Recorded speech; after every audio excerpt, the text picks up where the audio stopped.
Hey Set 1, Miss Fisher here. We are doing this flipped classroom opportunity because we were unable to meet on Thursday because of our class meeting. I'm going to try to keep this nice and simple and short and sweet as much as possible so that you can get a move on your writing assignment that is also due on Wednesday, September 9th. So let's go ahead and get into it. What we're going to do first is we're going to read the poem. We're going to complete an activity. I'm going to have you pause the video while you complete the activity.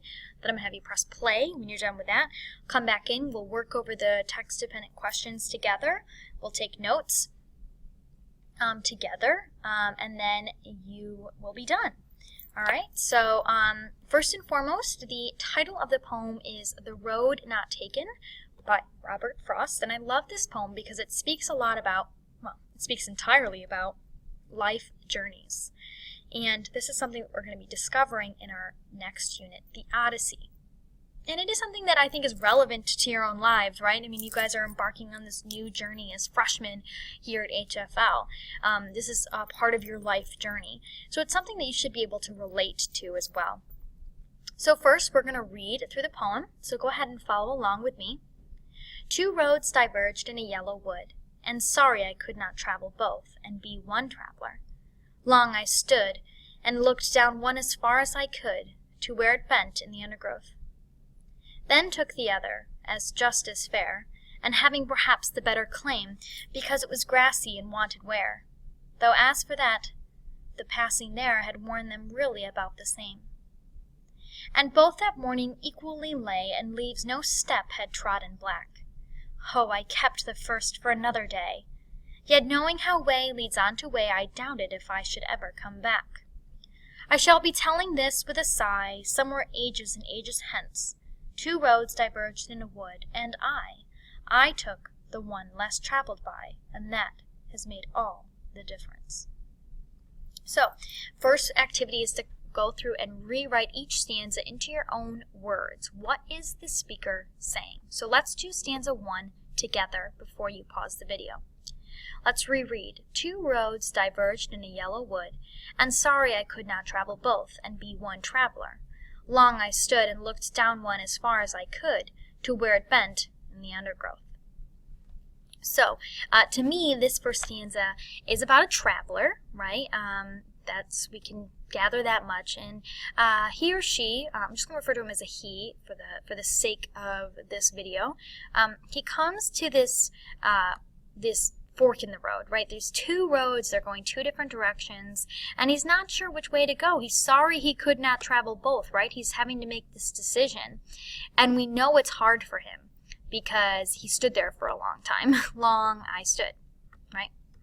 So, over here in stanza 1, I might write something like, a traveler comes to a fork in the road and is having a difficult time making a decision on which road to choose.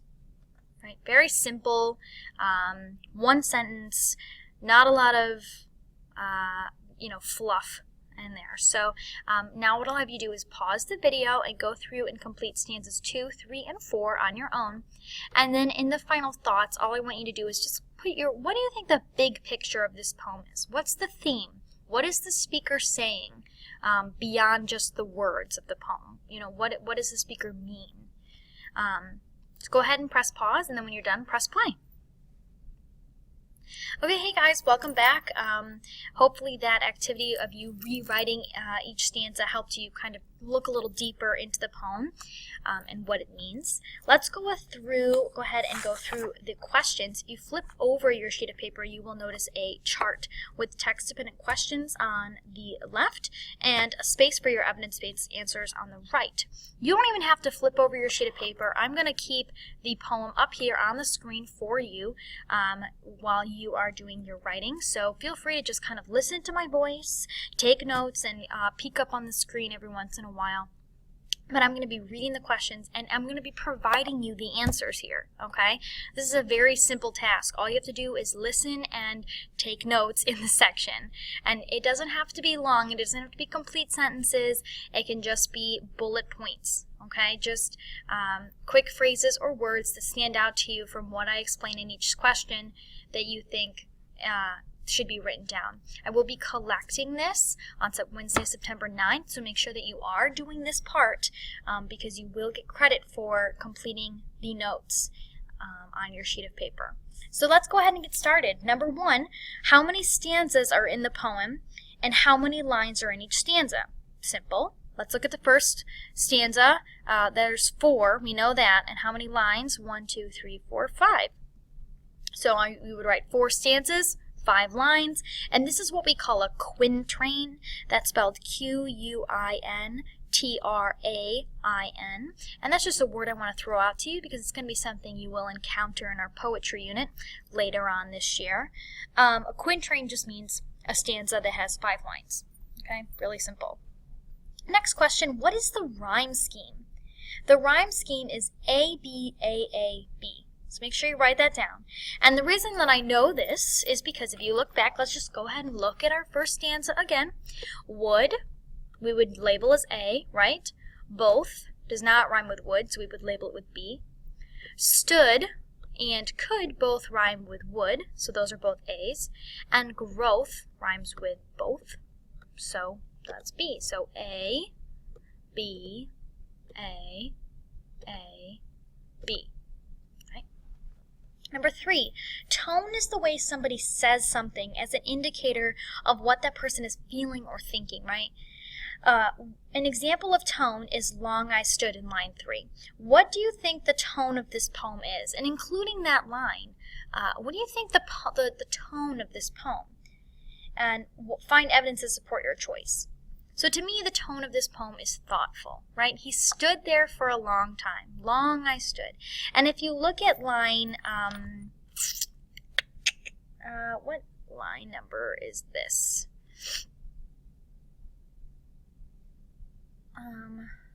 10, 11, 12, 13, I think. 10, 11, 12, yes, line 13. Sorry about that. Line 13, I kept the first for another day. He's being thoughtful. He's thinking about how he wishes that he could just come back another day and try the other road, right? But he can't. So he stands there a long time and he has to make his decision. So line 3, long I stood. Line 13, kept for another day. This shows reflection as opposed to rushing to a decision. Next question. In the first stanza, Frost provides an overview of his feelings as an individual having to make a choice. Summarize how he feels. How does he feel in the first stanza? And you can tell Frost feels conflicted, right? Because he states, and I'm sorry I could not travel both and be one traveler. Long I stood. The word sorry here both implies that he is not very comfortable about the situation that he is in and that he is having to make a difficult decision. Right? Next question. Symbolism is the practice or art of using an object or a word to represent an abstract idea. So what is the road symbolic of? Okay, think really deep here. Think big picture. And what textual evidence can you find to explain the symbolism? Is this poem really just about this dude who comes up to a fork in the road and he has to decide which way to go? Which way is the closest way to Wendy's? No, this is a poem about life. So that road symbolizes the paths in life that people take. Every time that a person encounters a situation where they need to make a decision, they are living on a specific path. And the evidence that I would use to support my answer would be the first 2 lines. Look at that. 2 roads diverged in a yellow wood, and I'm sorry I could not travel both.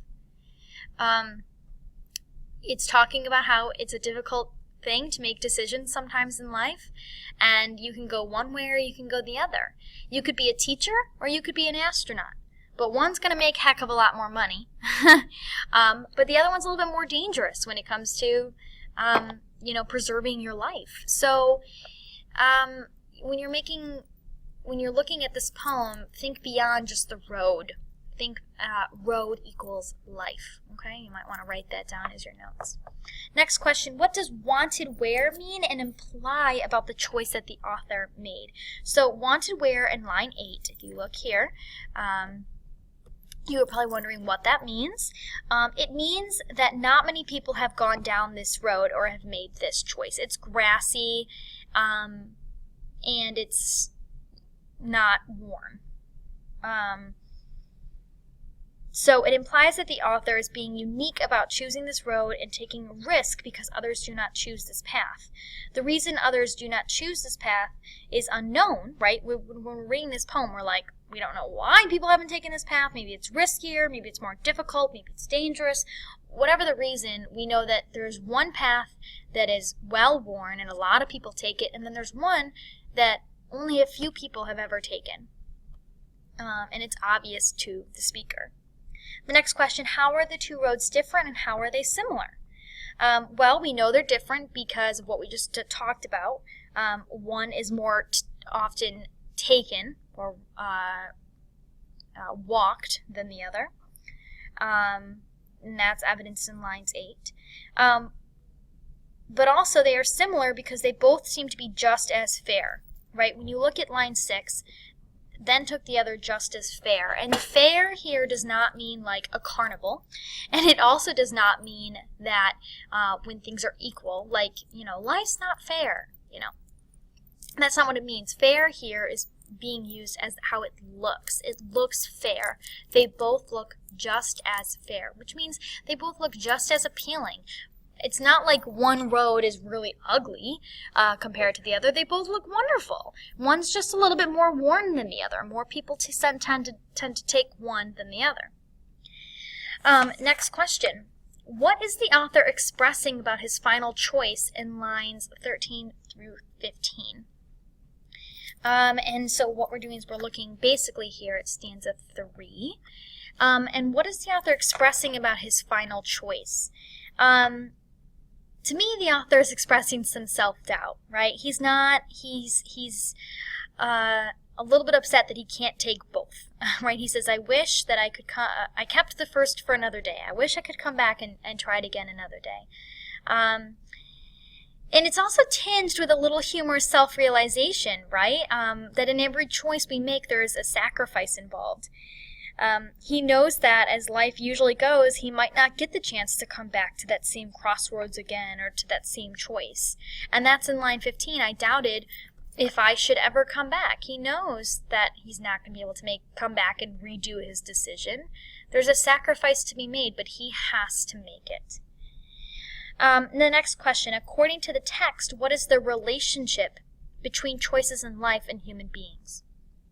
Okay, what do you think the speaker is saying about the choices we make in life and just human beings in general?